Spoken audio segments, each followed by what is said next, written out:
This is Undaunted.Life, a man's podcast. I'm your host, Kyle Thompson. Let's get into it. All right, guys, we made it. We made it to the end of 2023, and this is our episode where we do our year in review. And so if you're sad about the year ending, don't worry. 2024 might be just as bad or just as good, depending upon your disposition. But we like to kind of go through our year and kind of give you guys an idea of like, okay, what's some of the stuff that you forgot? What's some of the stuff that are highlights, basically, in terms of the world, in terms of this country, in terms of myself. So we're going to get into all that today.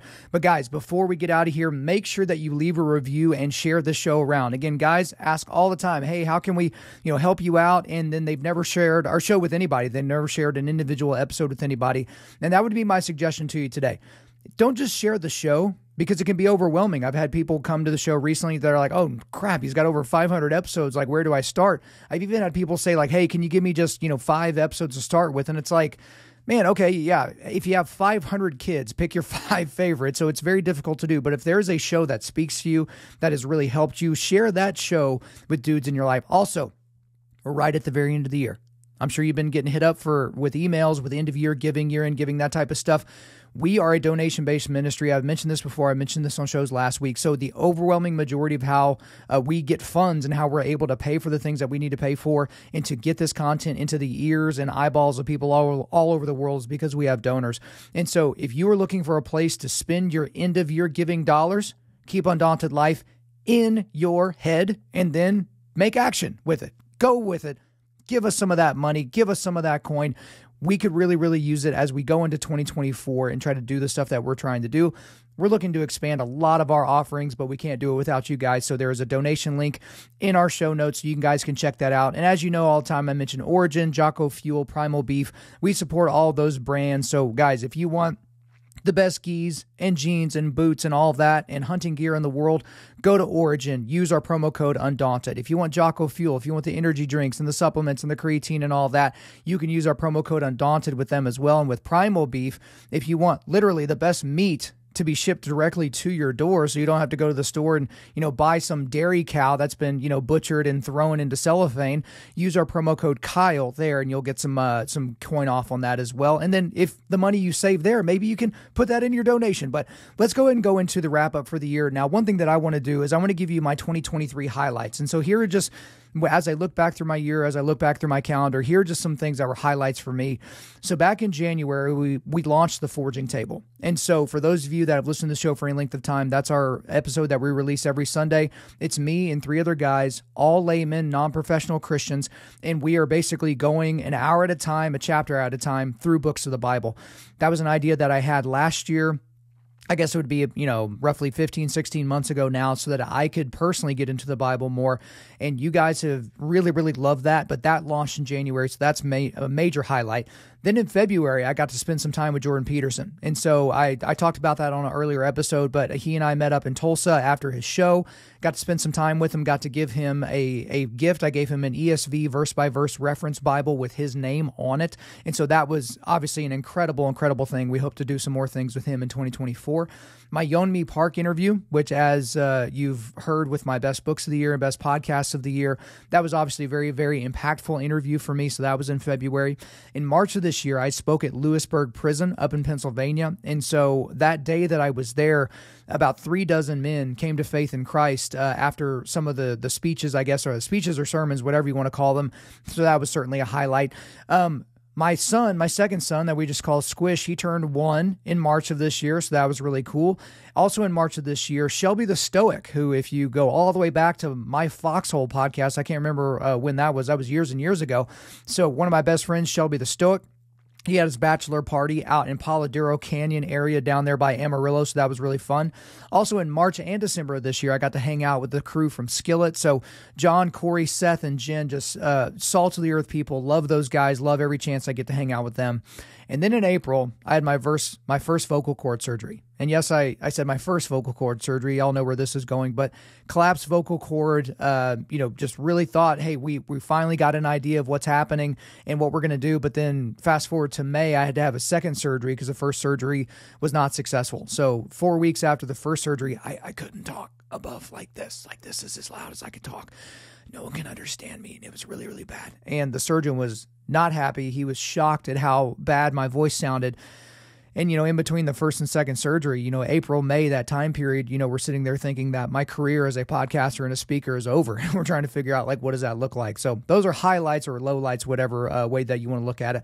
But also in April of this year, going back to April, James, our eldest son, got into the private school that we wanted him to get into. And so we got him into the 3-year-old program because this is a school that's very sought after. A lot of families want to get in. It's really hard for families to get all their kids in.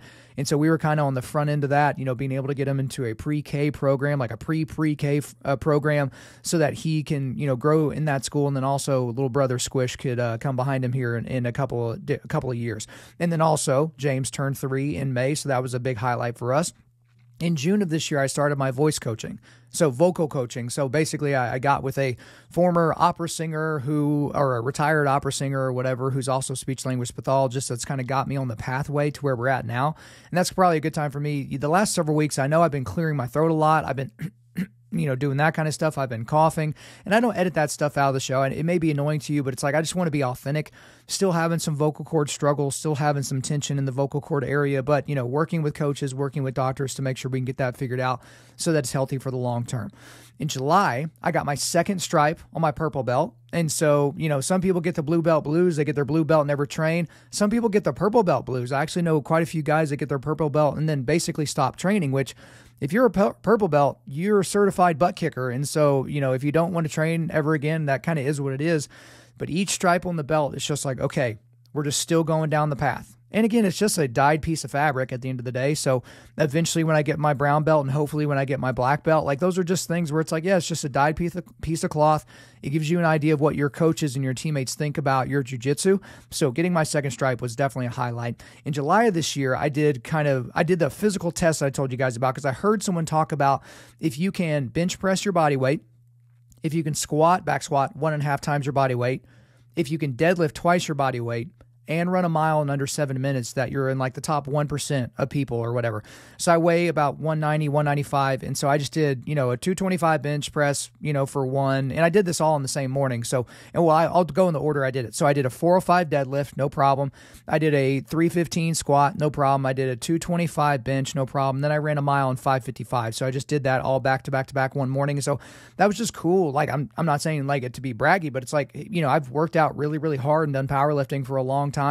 And to be able to run a fast mile, but also be decently strong, not hey, I'm going to win a strength competition strong, but that was cool just to kind of see where I'm at the age of 37, or at that time I was 36. But in August of this year, I took a trip out to Jacksonville with my entire family, which I don't know that I would suggest doing that with a 3-year-old and a 1-year-old. Not sure that I would do that again, but did go out to Jacksonville, got to spend some time with Joby, actually got to meet him, Joby Martin, for the first time in person. So went to the Church of 1122 out there to the main campus, got to see him preach, got to do a little bit of hunting, got to kill 2 hogs. So that was the first time I had ever killed hogs and found them because, and it was kind of a cool story, but that was really fun. Also in August, I went back down to Louisiana, West Monroe, to hang out with the Duck Dynasty crew. So got to do that podcast, the Unashamed podcast, again.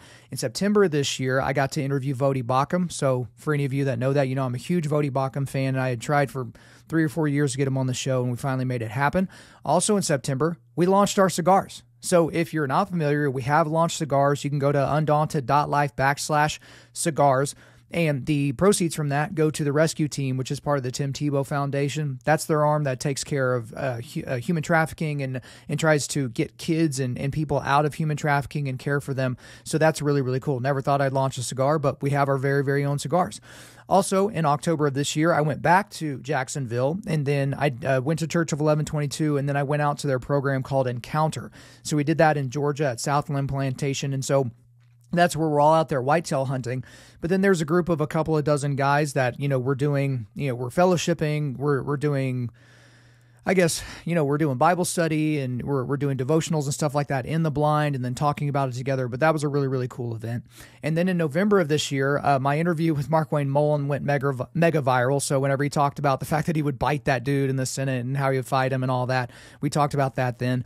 Also in November, the biggest buck that I've ever killed, I got that, the second day that I went out. And so it was kind of an interesting thing where I was set up. I'd seen a lot of deer in this particular clearing. And so I was set up with my rifle already pointed down that direction. I watched this, huge buck jump over the fence a couple 100 yards out, went into the woods, thought I'd never seen him again. And then he popped out, and I had probably 2 or 3 seconds to evaluate if he was a shooter and take him out. Shot him. It was a shooter. Biggest buck I've ever gotten. It was great. Also in November of this year, I took a trip to Fieldcraft Survival in Utah, and that has really done wonders for this show. Because of that interview with Mike Glover on the Mike Force podcast, within a few days of the release of that podcast, our show went to number 2 on Spotify in our category. It was in the top 150 overall on Spotify, all podcasts. So that's a couple of million podcasts. We were in the top 150. And we also peaked at number 6 on Apple Podcasts in the category. Our YouTube channel has like tripled in subscribers. Our downloads on audio has really, really gone through the roof. And around that same time in December, I did a return trip to the Blaze to go see Chad Prather. And even within the last, couple of weeks, there's a huge Instagram account called Alpha Motivation. They posted a lot of clips of the interview that I did with Mike Glover, and those have really done well. One of them went over to TikTok and went kind of mega viral over there on TikTok. And so there's a lot of momentum seemingly heading into 2024. And as a pessimist, I'm like, okay, I wonder what's going to happen. Like, am I about to lose an arm somehow? Or, am I about to get really sick?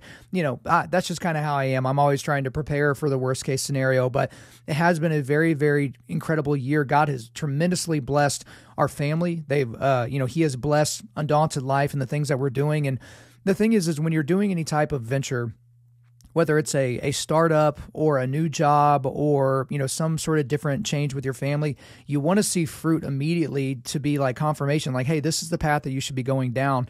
And so 2023 was a great year for Undaunted.Life in terms of there seems to be a proof of concept. There seems to be a market for this because, 2-3 years ago, whenever we kind of burned the ships and I started doing the podcast and Undaunted.Life full time, it's like, okay, let's just see if the marketplace has a place for us. Because if nobody listens, if the show doesn't grow, if we don't do the things that, we think that we should be capable of doing, then that's the marketplace's way of telling us, yeah, we don't need you.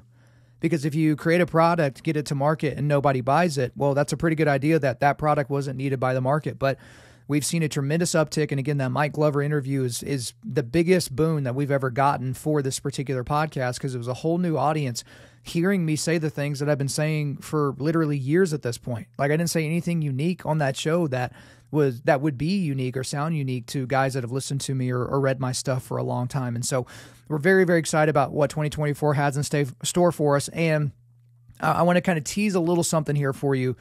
We have some things that we're looking to roll out in the first quarter of 2024 that's going to mega get Undaunted.Life into the fight.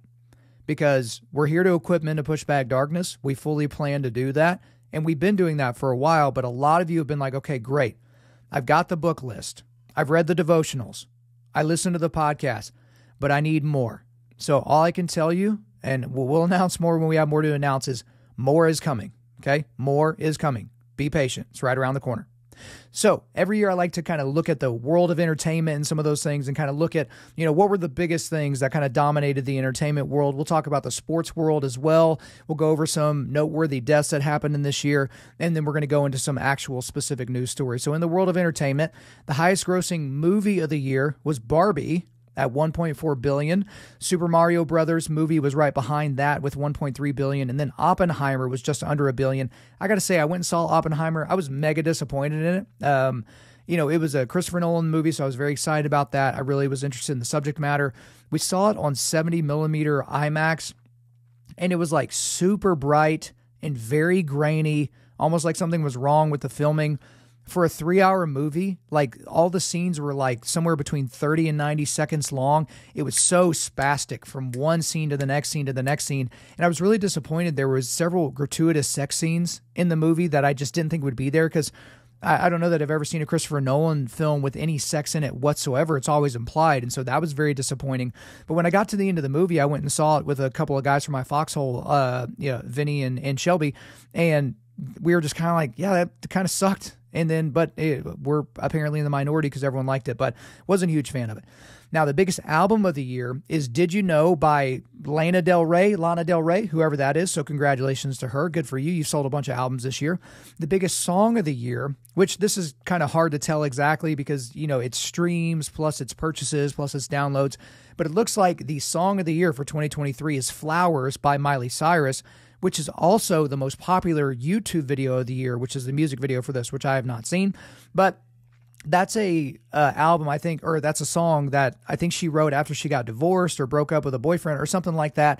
And then it's like, I can buy myself flowers, I can do whatever. And so this is like the single chick anthem. So it's, pointing to the depravity of our culture that the single chick anthem, like I don't need a man anthem, is the biggest song and YouTube video of the year, but take that for what it's worth.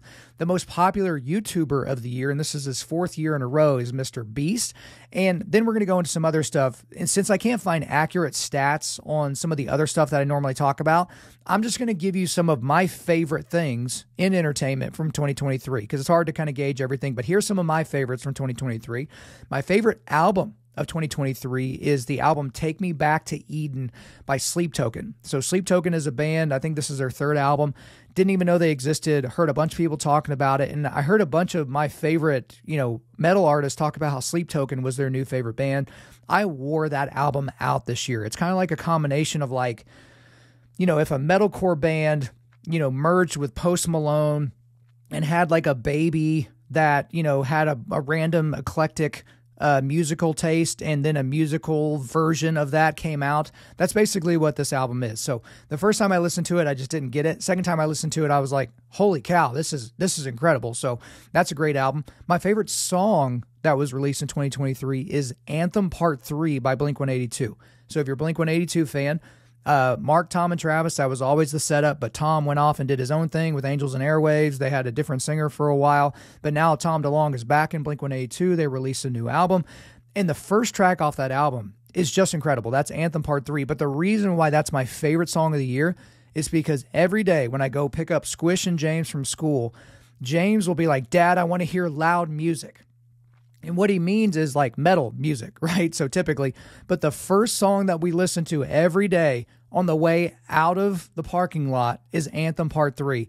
And the boys they freak out. They love it. They're headbanging and moving their head back and forth. And, it's not, the nicest song lyrically or whatever. And so I kind of turn it down in some of those parts or whatever. But that's just kind of a cool song because every time they hear the initial pop, pop, pop at the beginning of that song, they get excited. And so that's pretty awesome. My favorite TV show of 2023 is The Chosen. So season 3 of The Chosen came out this year. It was absolutely fantastic. And my favorite movie of 2023, I'm going to be real honest with you. I think I only watched 2 movies this year that were actually from this year because I basically have no time to do anything anymore. It takes me 2 or 3 days to finish a movie. So the only movies I saw were Oppenheimer and John Wick 4. And so John Wick 4 is my favorite movie of 2023. So if you have other favorites that you have for this, put it in the show notes, or I guess you would have to put it in the comments or, send me an email or whatever if I missed something.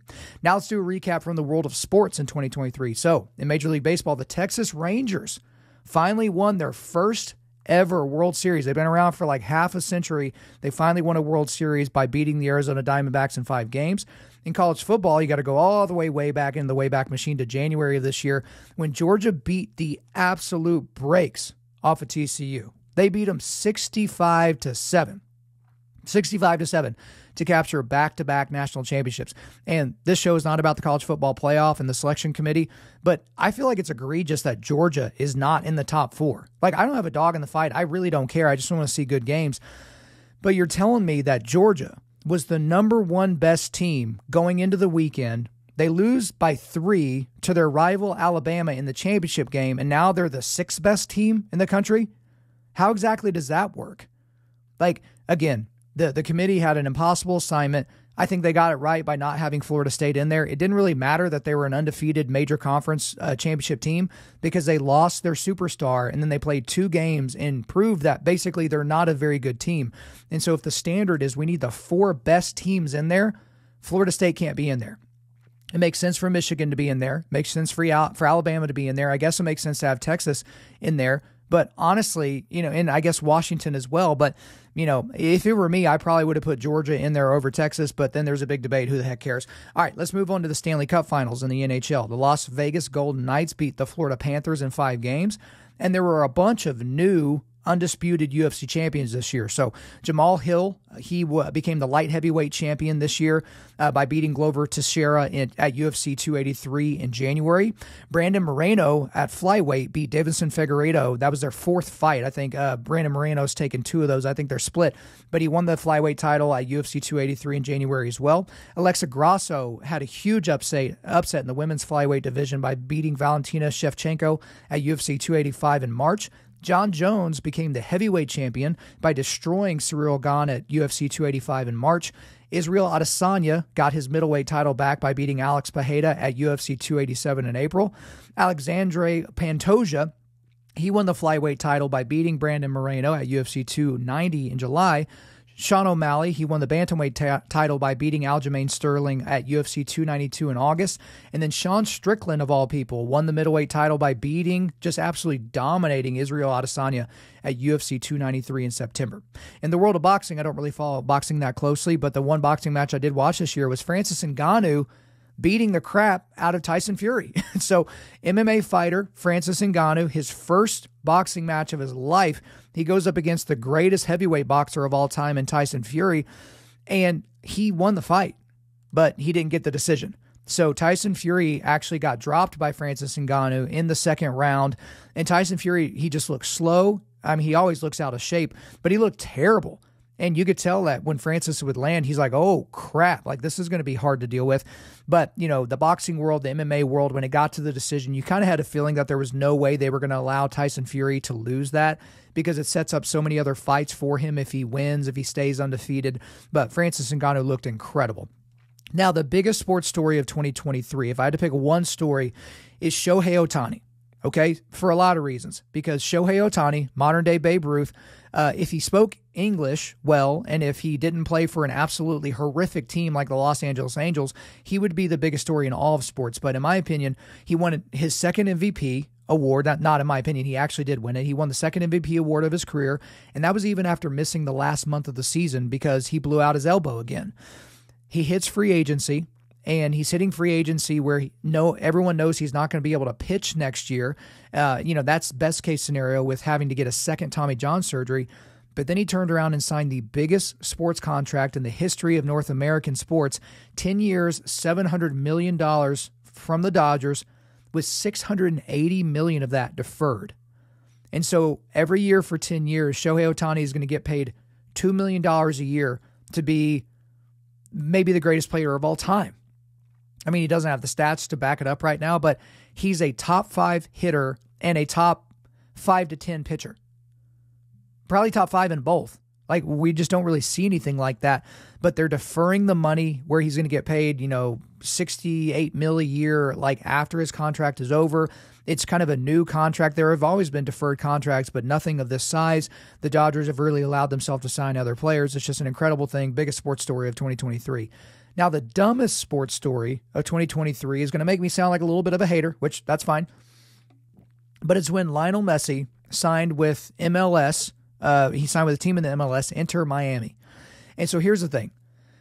I like soccer. I used to be a much bigger soccer fan when I was playing collegiate soccer, but I've kind of fallen away. I don't really follow it very much anymore. Even though I'm not a huge fan of Lionel Messi, I think it's absolutely appropriate to call him the GOAT. He's won every individual award that you can win multiple times. He finally led Argentina to a World Cup. But people were treating the signing of him to Inter Milan as being historic. I constantly saw people putting these things out there, talking about how historic it was. And I guess the question I have is, what is historic about a formerly elite player? Because he's towards the latter end of his career. He's not the best, footballer on the planet anymore. He's still really, really good, but he's not elite. What is historic about a formerly elite player signing with the retirement league? I mean, because if you know anything about professional soccer, the MLS is probably not even the top 5 of different leagues. So, I mean, obviously there's Champions League, which includes, La Liga and includes the English Premier League and all these other different leagues. The MLS doesn't even rank. And so he's a big star internationally, and then he does what a lot of those guys have done. They just go over to MLS, right? Like David Beckham did, and, a couple of other guys. I just don't see it as a historic thing, but it was like they were trying to force this down my throat. That Lionel Messi signing with Inter Miami was this huge, enormous deal. Like, we are going to be telling our grandkids someday about that one time when Lionel Messi scored a goal in a league that nobody watches. So I just didn't really get it. I thought it was the dumbest sports story of 2023. All right, let's do some noteworthy deaths in 2023. So, retired Supreme Court Justice Sandra Day O'Connor, the first female Supreme Court Justice, died at 93. Pastor Tim Keller died at 72. Actor Matthew Perry died at 54. Singer Tina Turner died at 83. Former U.S. Secretary of State Henry Kissinger died at 100. Motorsports icon Ken Block died at 55. The daughter of Elvis, Lisa Marie Presley, died at 54. Composer Burt Bacharach died at 94. Hall of Fame broadcaster and former St. Louis Cardinal Tim McCarver died at 81.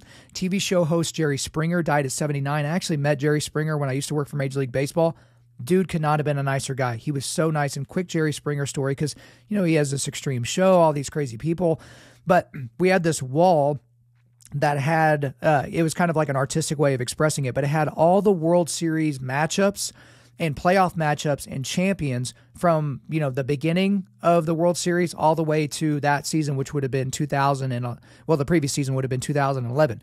So I'm giving Jerry Springer a tour around the studio, and then he sees this wall, and then he sees, it's a bracket showing, who competed in the World Series and who won every year.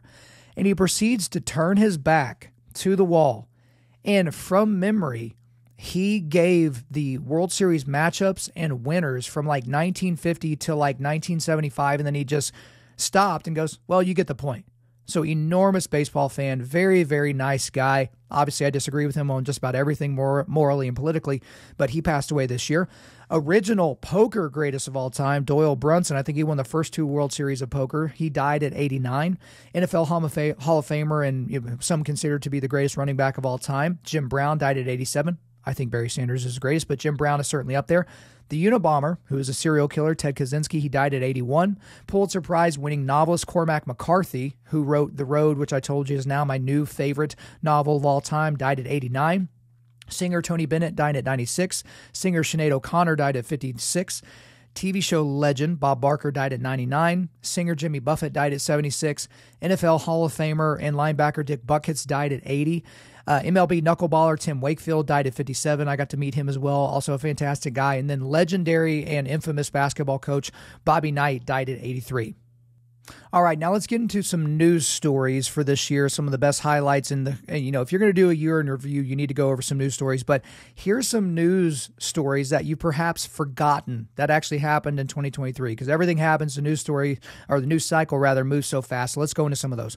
On January 2nd of this year, Bills safety Damar Hamlin actually flatlined on the field during a game, and he had to be resuscitated during Monday Night Football. I talked about how crazy that was because I don't really support the NFL anymore, all the Black Lives Matter stuff they did, and basically them telling me I was racist for being a white man. I'm not a huge fan of that. But for whatever reason, I had a free night. All week, everyone had been talking about the matchup between the Bills and the Bengals and how it was going to be this big thing and all playoff implications and all that.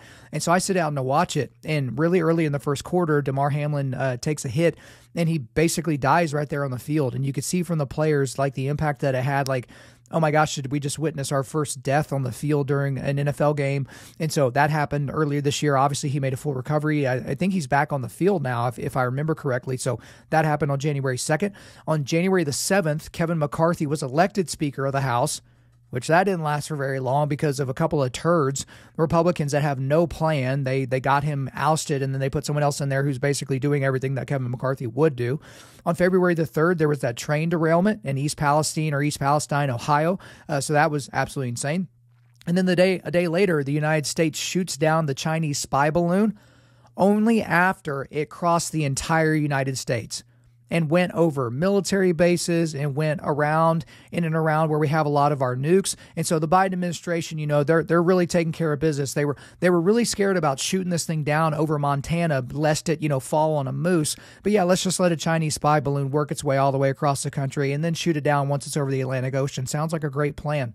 On February 12th, Chris Stapleton delivered the greatest performance of the national anthem of all time. So he did that before Super Bowl 57. You can miss me with that Whitney Houston stuff. You know why? Because that was pre-recorded. She didn't sing that live. Chris Stapleton just went out there with his sunglasses and his guitar and freaking smashed it. Greatest national anthem ever.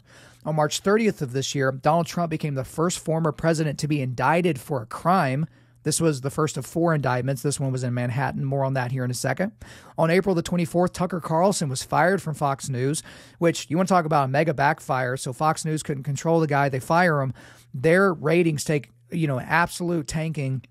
And now Tucker Carlson has launched his own network. So good for Tucker Carlson. On May 5th of this year, you may not have known this, but this was major breaking news at the time.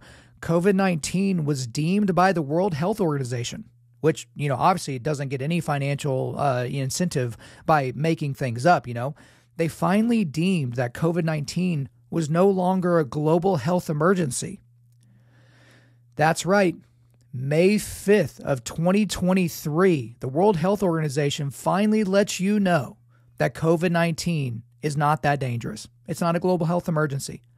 Even though I know people personally that still wear masks everywhere they go. Yes. That still get groceries from Walmart and put it in separate rooms to wait for COVID-19 to die. Even though we found out almost immediately that COVID-19 does not live on surfaces. Thank you, CDC. Thank you, World Health Organization, for breaking people's brains. And then the day after that, we're supposed to care about this somehow, but on May 6th, Prince Charles became King Charles, so good for him. Whatever. All right, June 18th, the Titan submersible imploded near the Titanic. Man, I remember that week. I was traveling, and there was like this timeline of like, okay, they're running out of oxygen, and we got to find them. We got to do all that. And then, it became pretty clear when they started to find wreckage and different things down there that it had actually imploded. So sad story for the people on board and their families. Then on August 8th, another sad story, the Maui wildfires. And that's one of those things where there were so many people that died. There was such utter and complete destruction of Maui and unbelievably bad performances by the local Democrats and the things that they did, the people that were supposed to like take care of these individuals, prepare them for these types of situations. There was failure on basically all levels. And then we just never heard about it again. I mean, again, at the time that it was happening, I'm like, give it a week, maybe 2, and people aren't going to be talking about it anymore. Now, the people of Maui are certainly talking about it. There are people that still have not been able to get the remains of their children, right? Because their children were left at home and they died. And, it's just a horrible, awful situation. But that happened in August. On October the 25th, a gunman killed 19 people in a shooting spree in Maine. So you guys are obviously familiar with that. And then here recently, just, not that long ago, December the 18th, Pope Francis says that priests can bless the sin of same-sex relationships. So I want to take a quick aside on this one because I would have done it and covered it on the quick hitters, but Pope Francis releases this document from the Vatican. And if you listen to the entirety of the mainstream media, not even the mainstream, let's broaden it out. All liberal media, major media, and all conservative major media, and all, purportedly moderate major media reported this the exact same. They all said that Pope Francis in the Vatican has opened the door for priests to bless same-sex couples.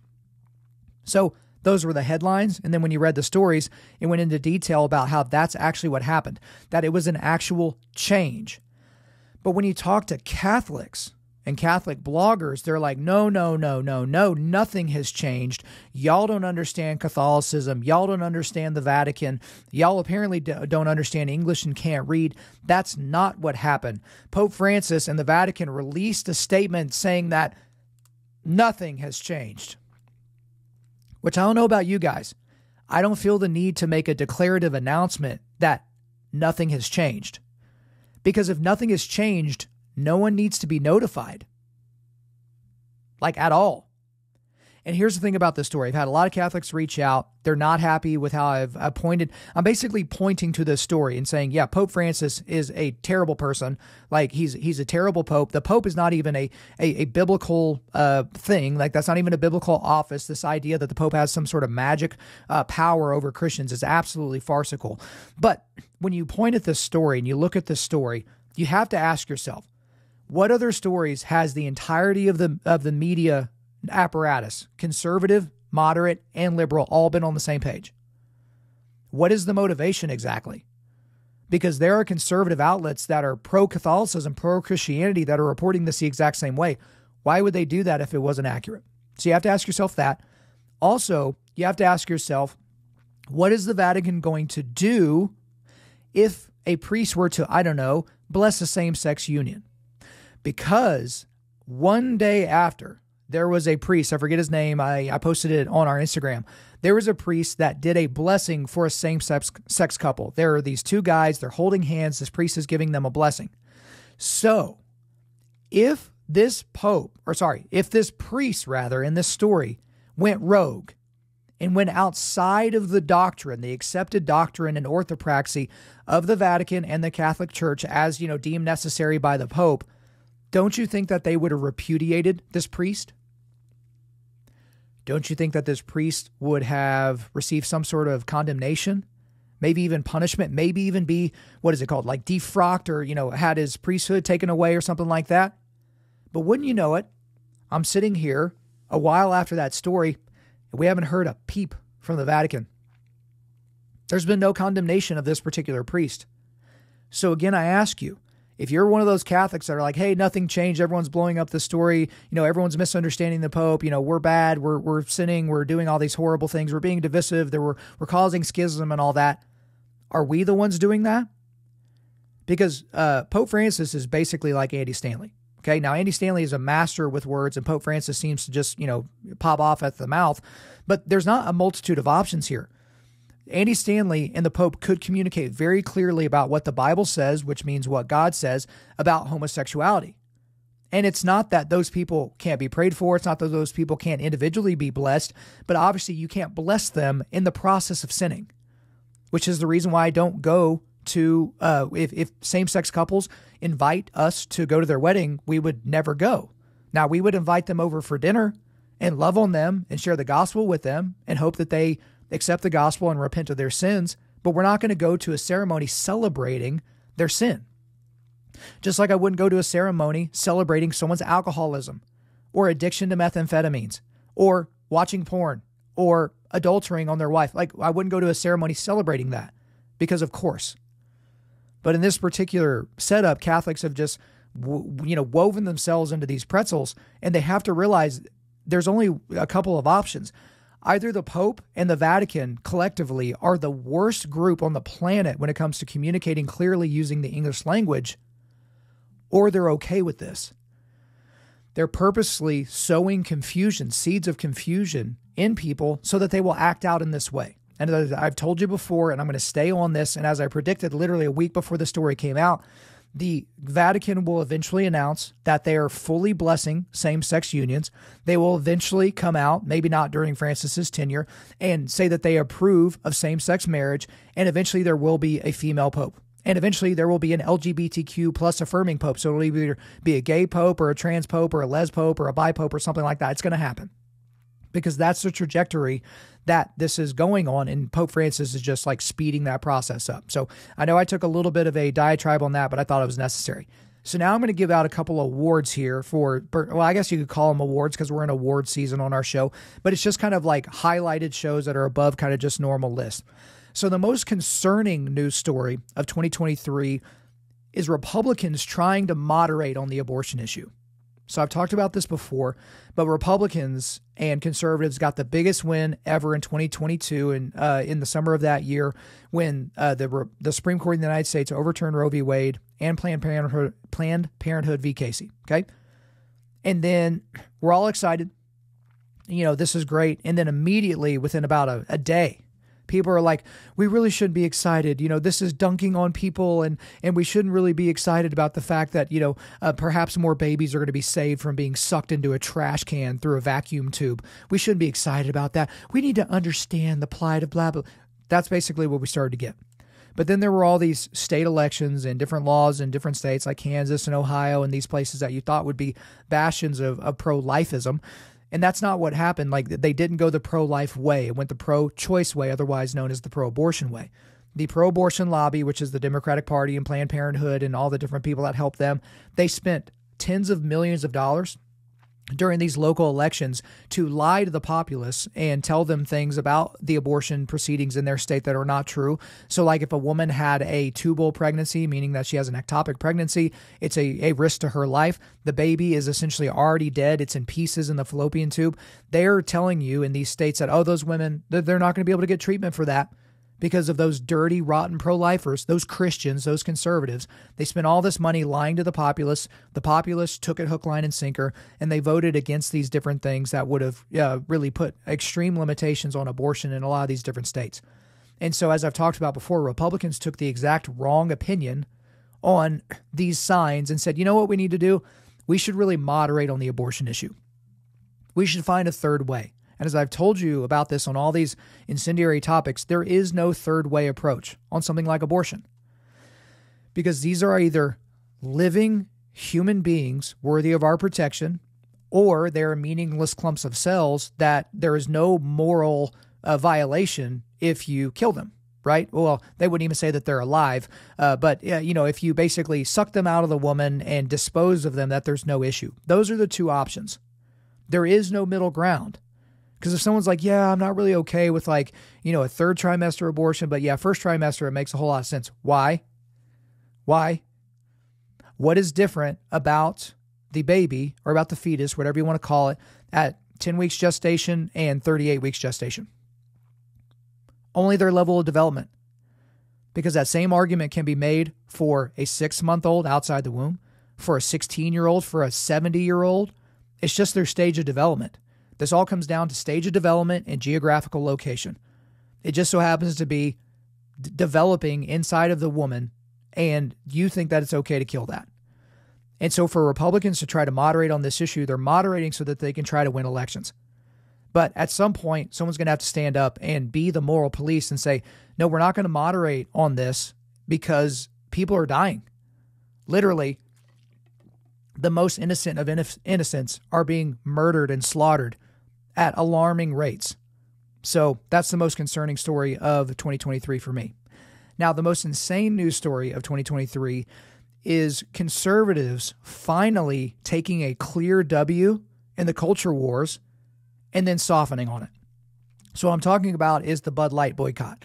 So earlier this year, Bud Light sends custom cans to Dylan Mulvaney, which is a guy who's made a boatload of money pretending to be a woman, his first year as a woman and all these different things.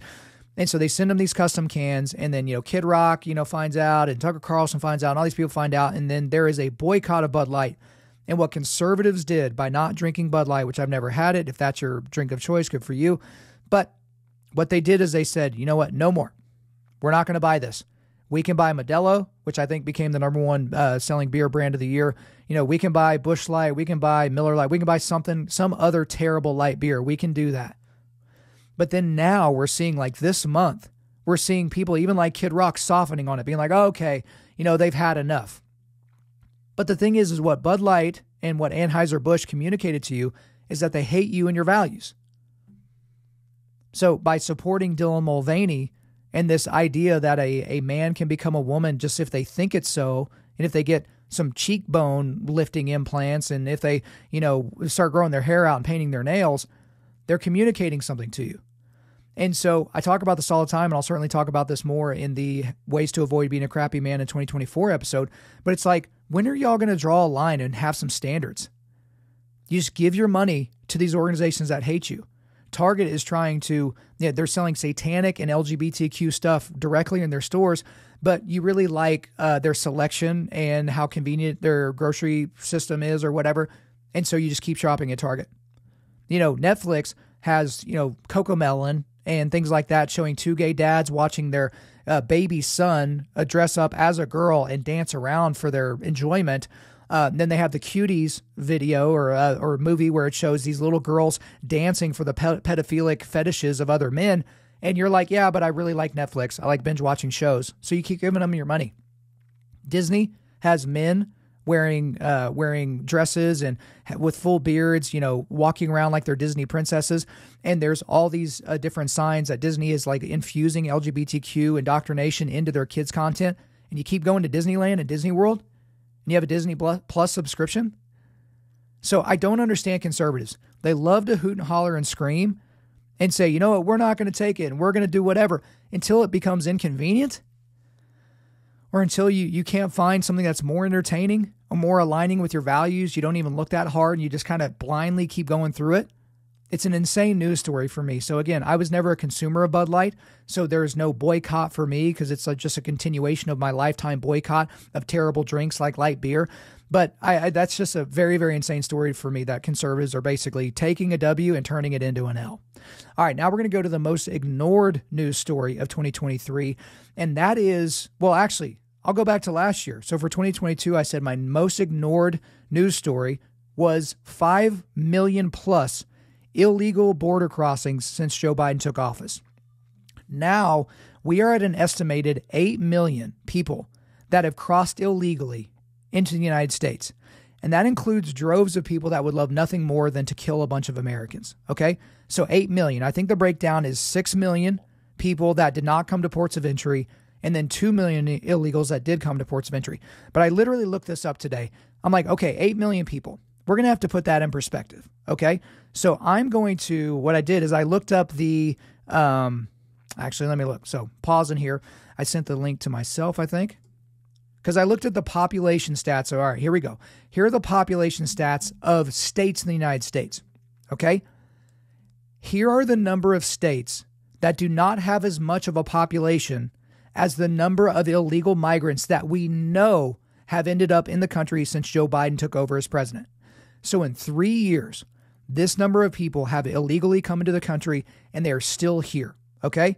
So that is more people than the populations of Washington State, Arizona, Tennessee, Massachusetts, Indiana, Missouri, Maryland, Wisconsin, Colorado, Minnesota, South Carolina, Alabama, Louisiana, Kentucky, Oregon, Oklahoma, Connecticut, Utah, Nevada, Iowa, Arkansas, Kansas, Mississippi, New Mexico, Idaho, Nebraska, West Virginia, Hawaii, New Hampshire, Maine, Montana, Rhode Island, Delaware, South Dakota, North Dakota, Alaska, Vermont, Wyoming.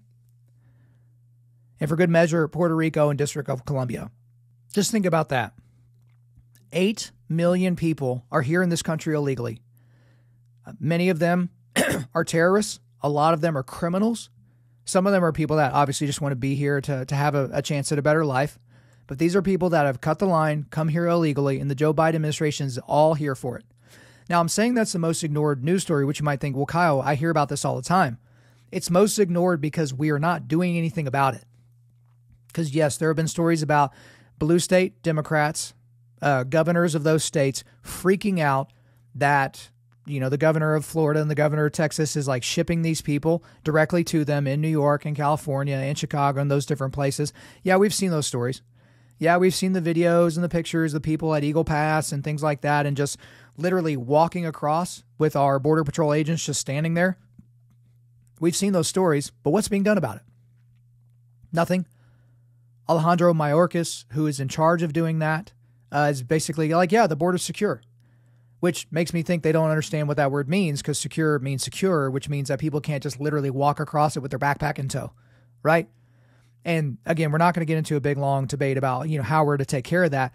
But the reason why the Biden administration is not doing anything about it is obvious, is it not? It's super obvious. Because what they want to do is they want to let millions and millions and millions of people into this country over years and years and potentially decades, because they know that eventually Republicans, weak-kneed Republicans, will cave and give all of them blanket amnesty. And if you give all those people blanket amnesty, you're also going to give them the right to vote. And if you're the administration that let them in the country and let them stay here and didn't get rid of them, who do you think they're going to vote for in elections? That's exactly what's happening here.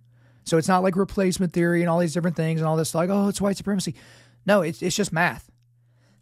Because you have to make sure that in the long term, the electorate is going to do what you want them to do. And so you're going to keep incentivizing them. They're going to say, not only are we going to let you come into this country just by walking across the border, not only are we not going to demand that you assimilate into our culture and even learn our language, but we're also going to support you. We're going to give you all this money. We're going to give you all of these goodies. We're going to give you cell phones. We're going to give you free education. We're going to give you free health care. And if the Democratic Party does that for you, who do you think you're going to vote for? It's obvious.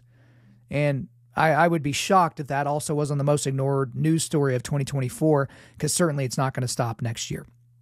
Now we need to talk about the most talked about news story of 2023. And so it's a bunch of stories in one, and that's Trump being indicted 4 times. So he's been indicted in New York, D.C., Florida, and Georgia. And that's really going to dominate the news cycle for 2024, which we'll talk about here in a second. So I'll save some of my commentary for then. So that's the most talked about news story of 2023. Now, the biggest news story of 2023 is the Hamas terrorist attacks on Israel on 10/7. Obviously, there's not even a close second. Again, I did an entire episode on that where I broke down some of the things that have happened. And again, part of the reason why I went into such detail on the depraved things that happened, on the murders and the rapes and the tortures and different things, is because I knew within about 2 weeks there were going to be people saying, why is Israel being so mean to Hamas? Hamas, they're the victims. They live in an open air prison. What were they supposed to do? All these types of things that are basically like tut-tutting and saying, who could blame them? Who could blame them for holding little girls down and raping them so violently that they break their pelvises? I mean, because Israel's mean. So things like that are okay, right?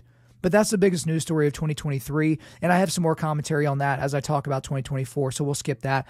But on a little bit of a lighter note, we need to talk about the biggest news person of 2023. And that's Taylor Swift. Taylor Swift was everywhere this year. You couldn't escape her. So I think she was the Time Magazine Person of the Year. And people were like, you should go to somebody else. But Taylor Swift this year had like some of the best-selling albums. I think she like re-recorded some of her old albums or something because she couldn't get the rights to the music back or something like that. She launched the Eras Tour, which I think is the highest-grossing tour of all time for anybody. I think she released a movie this year that did really, really well. The NFL couldn't even be kept out of the whole Taylor Swift thing because she started dating Travis Kelce, the tight end for the Kansas City Chiefs. And so that was all over the place, so much so that, like I saw yesterday as I was scrolling through Fox News on Instagram, they said, Taylor Swift looks to say a curse word after Travis Kelce is pushed in the end zone. It's like, Fox News? Is this news? Is this breaking news that I need to see that's going to help me be a more informed citizen? So it didn't matter where you went. It didn't matter if you were hiding in the political world or in the entertainment world or in the sports world. Taylor Swift dominated this year. So, hey, Swifties, good for you guys.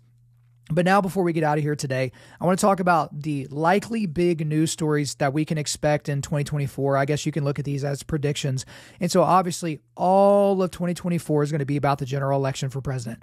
So many will say, on both sides really, that democracy and the future of the country is at stake. And this will be potentially the last election that we ever have. And none of that's true. So as the Trump people say that, and as the Biden people say that, just ignore it. But it's going to be Trump, Trump, Trump, everything Trump. That's basically what we're looking at, because Donald Trump will win the Republican nomination. Ron DeSantis, unfortunately, is not going to overtake him. Nikki Haley, kind of mild on her. She's not going to overtake it. It's going to be Trump. He has a historic lead that's not going anywhere. I will also tell you and predict that Trump will certainly be found guilty and sentenced to prison time on at least one of the 4 indictments that he has coming. Right? Most of them are basically vacuous, but the top secret documents thing in Florida, that's the one where you could see he clearly did wrong. But basically what Donald Trump being found guilty and given a prison sentence is going to do is it's going to throw the United States into an unprecedented constitutional and security crisis. Because you can't just let the president go into general population inside the former president. You can't let him go into a general population of a prison. That'll never happen. The Secret Service just can't let that happen. But let's just suspend belief here and say that he wins the election. He can't rule the country from prison. So there's going to be some major constitutional crises coming. But, as same as last year, we're going to be seeing this continued cognitive decline of co-president Biden. I say co-president because he's basically not really the president. He's essentially the figurehead at this point. But I'll say this, and I'm sticking by this particular prediction. Joe Biden, if alive, will be the Democratic nominee for president. And if he goes against Donald Trump, which, is 99.9999% possible and likely at this point, he's going to win re-election, guys. He's just going to win it. And everyone keeps talking to me right now, but Kyle, look at the polls. Joe Biden's terrible in the polls and Trump's up in all the polls. And every time something bad happens for Trump, his poll numbers go up and he's polling well in all the swing states. Yes, and it's a year before the election. Don't you think the mainstream media knows that? Part of the reason why I think the mainstream media is pushing all these narratives that are helping Trump right now is because they desperately want him to be the nominee. Because they know that if DeSantis is the Republican nominee, that he beats Joe Biden running away. If Nikki Haley is the nominee, even a turd like Vivek Ramaswamy, who's just, I don't know, I just don't believe anything that guy says. Those people beat Joe Biden because Joe Biden is a dead person. But Joe Biden is probably the second least popular president of all time, only behind Donald Trump. And you may like him, but again, you get one vote. Your vote only counts for one. And so these morons are just like, I've been told reliably by CNN that Donald Trump's a racist and that if he becomes elected, he's going to become a dictator. So check, they're going to go for Joe Biden. But the thing about this is I hope I'm wrong. I hope a Republican wins the presidential race. I hope it's not Donald Trump, but it's for all intents and purposes, he will be the representative. The horrible thing that we are going to see next November is that we are going to see riots either way, no matter who wins the election, which is awful. Because we expect leftists to do it. Because I remember being in Austin, Texas during the general election in 2020. And they were boarding up all the businesses in downtown Austin. And they weren't boarding it up because of what they thought Trump supporters were going to do if Trump lost. But obviously because of what Biden supporters were going to do if Biden lost. But now, as we've seen, Trumpers are going to freak out as well. Again, think what you want about January 6th, but it actually happened. There were morons there that day that actually thought that they were going to overturn the election. Again, I don't think Trump, is responsible for, a planned invasion of the Capitol that day. I think there's no evidence to support that whatsoever. But there were people there that day that thought they were doing his bidding, certainly. But the reason why I think we're going to see riots no matter what is because if you think that this election is legitimately stolen, the 2024 election, which both sides have proven that they can be easily swayed to believe that because Democrats believe that in 2016, Russian collusion. Republicans believe that in 2020 because of, things that they can't even prove in court.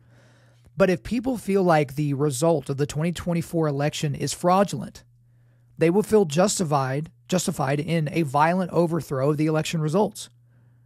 So the burning, the looting, the violence, I think it's going to come from either side, regardless of what happens. Because I hate saying things that seem hyperbolic and, tangential only to what we're seeing now in current society. But this is going to be the ugliest presidential election of all time. We won't even recognize it when comparing it to 2016 or 2020 because of what the Biden administration and what the DOJ is doing to Trump, what these attorneys general are doing to Trump. All of these things like the state of Colorado saying that they're not going to allow Trump on the ballot, which is not going to be upheld. But, all these things that are happening, it's only going to make Trumpers mad. And if Trump does somehow win the Electoral College, it's going to make George Floyd summer look like a picnic, I guess. So that's something we can look forward to for 2024, but also some other things that I think are going to be potentially on the horizon for next year. There's going to be a continued well-planned invasion of the United States by illegal immigrants. That's going to happen. And that's what I said last year as well. It was the same as my 2022 prediction, because this is a well-planned invasion. This is exactly what's happening. If you are a terrorist, and we've seen this because we've caught hundreds of them at this point. If you're a known terrorist, why in the world are you going to try to get into the United States via, LAX or the Atlanta airport or something? Like, why would you do that? Just go to Central America and make your way through to the United States through the southern border because it's completely porous. Also, I hope I'm wrong about this, but I do think that we will see a major terrorist attack on American soil. Because again, there are people here whose express purpose is to kill Americans. And these will be Muslim fundamentalist terrorists, obviously. But these are people, there are already sleeper cells in America that haven't done anything yet, but they're gathering resources and people so that they can kill Americans. That's certainly something that could happen. I certainly hope it doesn't, but I wouldn't be surprised. Also, Ukraine will continue to get boatloads of money from American taxpayers to fight Russia, but the war will remain unwon by either side for the entire year. This war is basically a stalemate. We basically have all this money being thrown into trench warfare, and the battle lines are not moving at all, and there's no indication that that will change next year. Also, I think that we as a country are going to move closer to war with Iran, because obviously we see the Houthis in Yemen that are causing all these problems with the shipping lanes. They are financed by Iran. We have Hamas, which is financed by Iran. We have Hezbollah to the north of Israel that's financed by Iran. And so there are a lot of people that would say that we're at war with Iran now. But we're pussyfooting with them because like these Houthis in Yemen, these pirates on like inflatable boats with like drones that they bought off of Amazon or whatever the equivalent is in the Middle East. You're telling me the United States Navy and Air Force and Marines and Army can't take those people out? I mean, you don't even need many of those branches. You basically just need one of them to kill every single one of those pirates, and we're not doing it because we don't have the stones to. So we're moving closer to war with Iran because we don't want to seem, like we're enticing them to be, negative towards us or whatever. Also, I think that we will see Israel eradicate Hamas. So I know there's a lot of pressure on Israel right now to not give in to give in, to capitulate, to do a ceasefire, to stop being so mean to those Hamas terrorists that chopped off the heads and burned alive 1,200 of their people. But I think that Israel is just going to keep going, and I pray that they do. I pray that, again, as I told you, we should pray for every single Hamas terrorist to repent and turn to Christ. And if they don't, we should pray that they should all be killed quickly. Not just captured, but killed quickly by the Israel Defense Forces. I think that should absolutely happen. But I hope, and I really do think that Israel and Bibi Netanyahu are just going to continue to push until they completely dismantle Hamas. Now, the problem is they can't dismantle the fundamentalist bend of Islam that goes towards jihad, because that is so deeply ingrained in Muslims that it can't be eradicated no matter how many of them you kill, honestly. Now we need to go to the next one. Here, our next prediction is I think that the Federal Reserve is going to continue to increase interest rates and they're going to do that in order to try to stabilize the economy long enough for Joe Biden to win re-election. Because obviously, if the economy is in the tank, people typically blame the party that's in power, whether that's indicative of whose fault it is or not. That's something that they're basically going to try and do. But I think that there are some people that have really, really dire predictions about the economy. There are people that think that our economy could suffer complete and total collapse. I certainly hope that doesn't happen, but I think at a minimum, the Federal Reserve is going to try to prop up Joe Biden. And then going back to Taylor Swift a little bit, I know this is going to be gut-wrenching for some of you to hear, and I hate to be the one to be the bearer of bad news, but I think in 2024, we are going to see Taylor Swift and Travis Kelce break up. I know, I'm getting choked up even thinking about it, because when I think about the classic couples of the entirety of human existence, right? Tristan and Isolde and Romeo and Juliet, Taylor Swift and Travis Kelce, I just can't imagine how this doesn't end up in matrimony and a bunch of perfect children. But sorry to say, for all you Kansas City Chiefs fans and all you Swifties, relationships just not going to last. But guys, the last thing I'll say to you before we sign off for the year and basically, welcome you into 2024 is, regardless of what happens between now and then, regardless of what stories happen in 2024, God is still in charge. He's still in control, fellas. So I'm the guy that likes pointing towards the negative stuff. I'm here to equip men to push back darkness. You can't do that unless you embrace and watch the darkness, right? If you can't see the darkness, you don't know what you're pushing back against. But even with all that in mind, God's in charge. His will be done. And guys, every knee certainly will bow. All right, before we let you go, we are going to do a quick resilience boost. At Undaunted.Life, our mission is equipping men to push back darkness with content that forges spiritual, mental, and physical resilience. So we've got our donation link there for you guys. Again, end of year giving, keep us in mind. And then also links to Origin, Jocko Fuel, and Primal so that you can support them while supporting us.